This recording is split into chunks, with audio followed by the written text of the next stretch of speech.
अस्सलाम वालेकुम, मैं हूं दीन इम्तियाज़ और आप देख रहे हैं तख्ती ऑनलाइन। बहुत से लोग ये पूछते हैं कि मैथ और फिज़िक्स का हमारी ज़िंदगियों से क्या ताल्लुक़ है। तो मैं आपको एक छोटी सी कहानी सुनाने जा रहा हूं। बहुत ही मुख्तसर कहानी है, लेकिन उससे आपको पता चलेगा कि मैथ हमारी चीज़ों को कैसे रिफॉर्म करता है। अगर आप आज से 40 साल पहले टेनिस के मैच को देखें, विंबलडन के कप को देखें, तो आपको इस किस्म के वुडन रैकेट्स नजर आएंगे। ये रैकेट्स बहुत छोटे थे और बहुत ज़्यादा फ्लेक्सिबल थे। तो जब भी हम इन रैकेट्स को देखते हैं, हमें पुराना ज़माना याद आ जाता है और उस वक्त ये समझा जाता था कि जो रैकेट जितना फ्लेक्सिबल है वो उतना ही अच्छा है।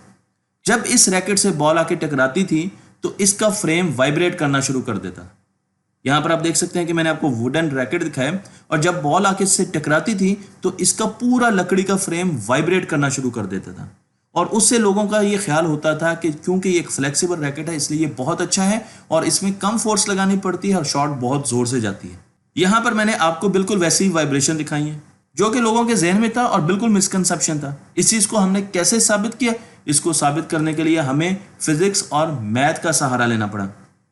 हम ये जानते हैं आज, जब हम बहुत से एक्सपेरिमेंट कर चुके हैं, कि जब भी एनर्जी को ट्रांसफर करना है इस बॉल में, हमने अपने बाजू की फोर्स को ट्रांसफर करना है इस बॉल में, अगर ये फ्रेम हिलेगा तो कुछ एनर्जी फ्रेम को हिलाने में ज़ाया होगी और बाकी जो एनर्जी होगी वो इस बॉल पर फोर्स एक्सर्ट करेगी।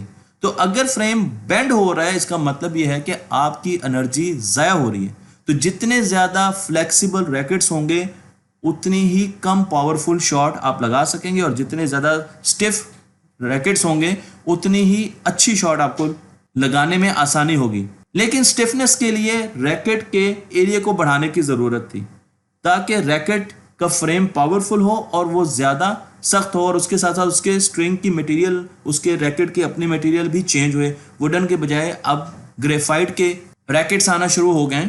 इस चीज़ को टेस्ट कैसे किया गया? इस चीज़ को टेस्ट किया एक पीएचडी डॉक्टर ने। उन्होंने रैकेट को लिया और रैकेट को लेकर उन्होंने सोचा कि एक ऐसी मेजरमेंट होनी चाहिए जिससे रैकेट की परफॉर्मेंस के बारे में पता चले।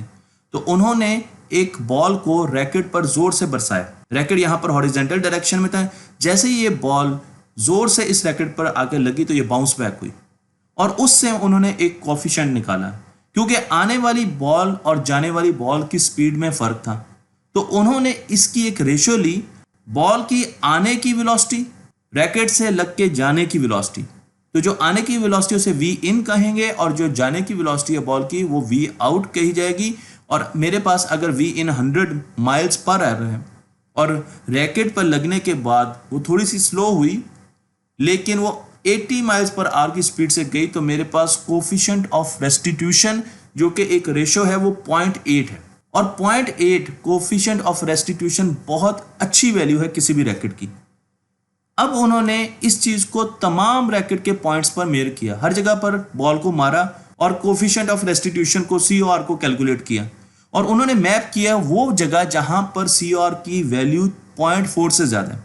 तो आप देख सकते हैं कि यहाँ पर मैंने मैप कराने की कोशिश की है तो यहाँ पर COR के बीच में वैल्यू ज़्यादा है, जबकि अगर आप साइड्स पर चले जाएंगे तो यहाँ पर COR की वैल्यू कम होगी। इसका मतलब यह है कि बीच में इसका स्ट्रोक सबसे ज़बरदस्त होगा, इसकी शॉट पावरफुल होगी और जो जो हम साइड की तरफ जाएंगे तो इसकी शॉट अच्छी नहीं होगी। और इस पॉइंट को जिसका COR 0.4 से ज़्यादा है इसे एक नाम दिया गया जिसे हम स्वीट स्पॉट कहते हैं। आज भी हम ये कहते हैं कि बैट का स्वीट स्पॉट, उसमें बॉल लगी और छक्का हो गया या हमने एक बहुत अच्छी शॉट लगाई।